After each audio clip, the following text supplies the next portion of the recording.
الحمد لله وكفى وسلام على عباده الذين اصطفى أما بعد فأعوذ بالله من الشيطان الرجيم بسم الله الرحمن الرحيم قد أفلح من تزكى وذكر اسم ربه فصلى بل تؤثرون الحياة الدنيا والآخرة خير وأبقى إن هذا لفي الصحف الأولى صحف إبراهيم وموسى قال رسول الله صلى الله عليه وسلم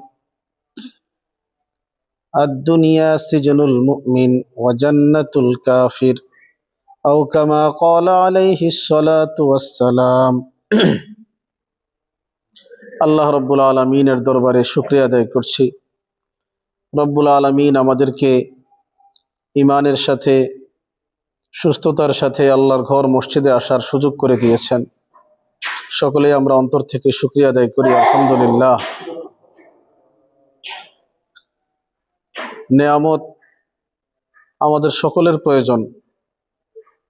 সম্পদ আছে, নেয়ামত নাই। অর্থকড়ি আছে, সন্তানাদি আছে, আল্লাহ পাকের রহমত নাই। এই আছে বিষয়টা তার জন্য ক্ষতিকর। যখনই আল্লাহ পাকের পক্ষ থেকে বান্দার উপরে সন্তুষ্টি থাকে, নেয়ামত থাকে, রহমত থাকে, তখন বান্দার যাই আছে ওর মধ্যেই বান্দা শান্তি পায়। শীতকাল আসতেছে, অনেক মানুষের ঘরে গরম পানির ব্যবস্থা আছে, ল্যাপ কম্বল আছে, অট্টালিকা আছে, বিল্ডিং আছে, আরামের সমস্ত আসবাবপত্র আছে। তা সত্ত্বেও যদি তার অন্তরে শান্তি না থাকে, যদি তার মস্তিষ্কে শান্তি না থাকে, যদি তার দেহের মধ্যে কোনো ধরনের জ্বালা পোড়া আর অশান্তি থাকে, তো এই এত সব সুন্দর আসবাবপত্র থাকা সত্ত্বেও এই ব্যক্তির জন্যে আরামদায়ক পরিবেশ হইল না। তার বিপরীতে কোনো মানুষ যদি এমন থাকে যার অনেক কিছু নাই, ল্যাপ কম্বল নাই, অন্তরে সুখ শান্তি আছে, পরিবারে সুখ শান্তি আছে, আল্লাহ পাকের রহমত যাকে সাহায্য করে সে আরামে ঘুমাইতে পারে।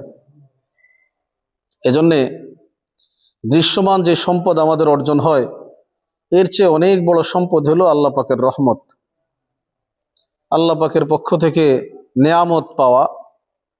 আমি আল্লাহর প্রতি খুশি থাকবো, আল্লাহ আমার প্রতি খুশি থাকবে, কদমে কদমে আমার আল্লাহর কথা মনে থাকবে। এক লোকমা খাবার আমি মুখে দিতেছি, আর এই সময় আমার অন্তরের মধ্যে আসতেছে যে আমার আল্লাহ আমাকে খাওয়াইতেছে। এক বুজুর্গ বলছিলেন যে আমি যখন আল্লাহ আল্লাহ ডাকি, আল্লাহর নামের জিকির করি, আমার মনে হয় যেন আমার মুখটা একদমই মিঠা হয়ে যায়। মিষ্টি খাওয়ার সময়, মিষ্টি খাওয়ার পরেও মুখটা মিষ্টি থাকে, মুখের মধ্যে যে পানি আসে ওই পানিটা স্বাদ লাগে, মিষ্টি লাগে। বুজুর্গ বলছিল আমি যখন জিকির করি আল্লাহর কসম, তখন আমার অন্তরটা, আমার মুখটা একদম মিঠা হয়ে যায়। আল্লাহওয়ালারা সাধারণ খাবার খান। এক জামানা ছিল আল্লাহওয়ালা বুজুর্গরা অনেক বেশি দরিদ্র ছিল, তা সত্ত্বেও তারা আল্লাহ পাকের জিকির করতেন, আল্লাহ পাকের ইবাদত বন্দেগী করতেন। সাধারণ খাবার খেয়ে ওর মধ্যে তারা অনেক বেশি শান্তি পাইত। এখনো যে গরিব আল্লাহকে স্মরণ রাখে, হারাম থেকে বাঁচে, আল্লাহকে খুশি রাখতে পারে, ওই গরিবের গরিবানা জিন্দিগির মধ্যে যে স্বাদ এবং আনন্দ, যে সুখ শান্তি, ওই সচ্ছল ব্যক্তি যে তার সম্পদের বিপরীতে আল্লাহকে নারাজ করছে, ওই ব্যক্তির সেই সুখ নাই। সুখ শান্তি হলো অন্তরের জায়গা, অন্তরের গভীরে যেটা অনুভব হয় এটার নাম সুখ শান্তি। এই সুখ শান্তির জন্যে সবসময় আল্লাহ পাকের দিকে আমাদের দিলটাকে ঝুঁকায় রাখতে হবে। প্রতিনিয়ত আল্লাহ পাকের শুকরিয়া আদায় করা যে আল্লাহ আমার প্রতি মেহেরবানি করতেছেন, আমি হাঁটতে পারতেছি, প্রতি কদম কদম এই কথা মনে রাখা যে আল্লাহ পাক আমাকে সাহায্য করতেছেন। ছোট বাচ্চারা তাদের বাবা মায়ের হাত ধরে ধরে হাঁটে, আর আমরা যারা হাঁটি আমরা আল্লাহ পাকের রহমতের হাতে হাত রেখে রেখে হাঁটি। কোনো বান্দার প্রতি যদি আল্লাহ পাকের সেই রহমতের হাত না থাকে, সেই দয়ার হাত না থাকে, মুহূর্তে তার হাঁটা থেমে যাবে। বাচ্চারা কথা বলে, তাদের মা বাবারা তাদের মুখের দিকে চেয়ে থাকে আর বড় খুশি হয় যে আমার বাচ্চা সুন্দর কথা বলতেছে। আমরা যখন কথা বলি তখন আল্লাহ পাক আমাদের মুখের দিকে চেয়ে থাকে। আমাদের সন্তানরা, ছোট্ট নাতিপুতিরা আমাদের কাছে যেমন আদরের, মায়ার, ভালোবাসার, অসহায় ছোট্ট মানুষ, আল্লাহ পাকের নজরে আমরা ঠিক তেমনই অসহায় এবং ছোট্ট মানুষ।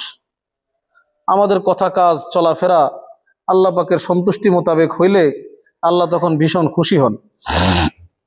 ফেরেশতাদেরকে ডেকে গর্ব করেন, ফেরেশতারা দেখো আমার বান্দা আমাকে সিজদা করতেছে, দেখো আমার বান্দা জুমার দিনের প্রস্তুতি নিতেছে, সকাল থেকে বান্দা আমার প্রস্তুতি নিতেছে, আজকে তাকে জুমার নামাজ পড়তে হবে, দূরে কোথাও যাচ্ছে না, কাজে যাচ্ছে না, এমন কোনো কাজে হাত দিচ্ছে না যেটার কারণে জুমার ক্ষতি হবে, এজন্যে আমার বান্দা প্রস্তুতি নিচ্ছে। দেখো সে মসজিদে যাওয়ার জন্য গোসল করতেছে, দেখো সে সুন্দর পাঞ্জাবি গায়ে দিছে, টুপি মাথায় দিছে, সে প্রস্তুতি নিচ্ছে আমাকে সিজদা করতে যাবে। দেখো তোমরা যে মানুষগুলো বানানোর জন্য আমাকে নিষেধ করছিলা, আর সেই মানুষ এখন আমার ইবাদতের প্রস্তুতি নিচ্ছে। আর যখনই বান্দা আল্লাহকে সিজদা দেয়, আল্লাহ তখন দেখে, ফেরেশতাদেরকে ডেকে বলে, দেখো তোমরা বলছিলা এরা ফাসাদ করবে, এরা আমাকে দেখছে? ফেরেশতারা বলে, না, দেখে নাই। এরা কোনো জান্নাত জাহান্নাম দেখছে? না, দেখে নাই। আমার নবীকে দেখছে? না, দেখে নাই। দেখছো, এত বছর পরে, এরপরেও তারা আমাকে সিজদা করতেছে। আবার সিজদাতে গিয়ে বলতেছে, সুবহান রাব্বিয়াল আলা, সুবহান রাব্বিয়াল আলা, সুবহান রাব্বিয়াল আলা। আল্লাহ পাক পবিত্র, তিনি সবচেয়ে বড়। এইভাবে আল্লাহ পাকের বড়ত্বের গান, বড়ত্বের গুণকীর্তন যখনই আমরা করি, রব্বুল আলামিন ফেরেশতাদের মধ্যে আমাদেরকে নিয়ে গর্ব করতে থাকেন।